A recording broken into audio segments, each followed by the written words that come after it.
I think what makes Windhover so cool is that we have a book, like a beautiful little book that is just the summation of all our work and everyone's talent. This one's my favorite because I was literary editor for this one, and I spent so much time with every single literary piece in this book. It's very nerve-wracking sometimes for people to send their work, and I think I would say we have a very encouraging environment, no matter what happens to the pieces.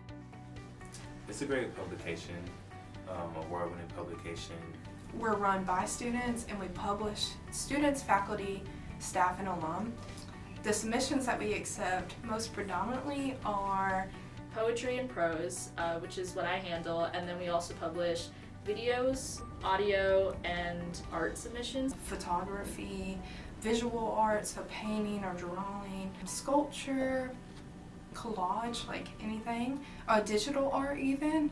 We have a priority deadline, which is in November, and then we have final deadlines in December and January. So the pieces that are turned into us for priority are read first. We have an open mic every year, and we also have our release party where we also welcome the artists to show some of their pieces or present some of their work.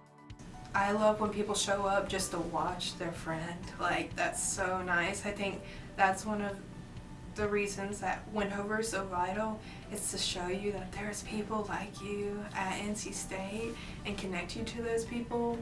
And that's why I love open mic, and that's why we try to do them.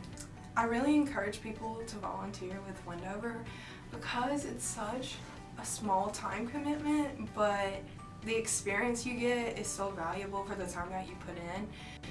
You can volunteer for individual committees, so you can be a volunteer for design, audio and video, visual, or literary, and you help us select what goes into the magazine. You kind of develop an editor's eye for certain things, and you are exposed to a huge diverse number of pieces, and that's been one of my favorite parts of working here, that I get to read so many different things from so many different people. The experience is just invaluable, just working with a bunch of people to select things. I think when you're an artist, there is nothing comparable to having support of your piece.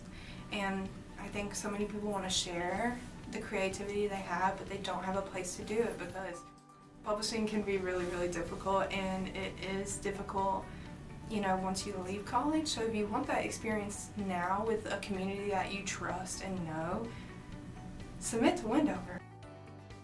Check out our Instagram. We're pretty consistent on Instagram. And then our website, windhover.ncsu.edu. We're rolling out a lot of updates on that website. We're starting a podcast.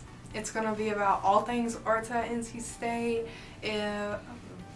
We're going to feature artists that have been accepted into the magazine.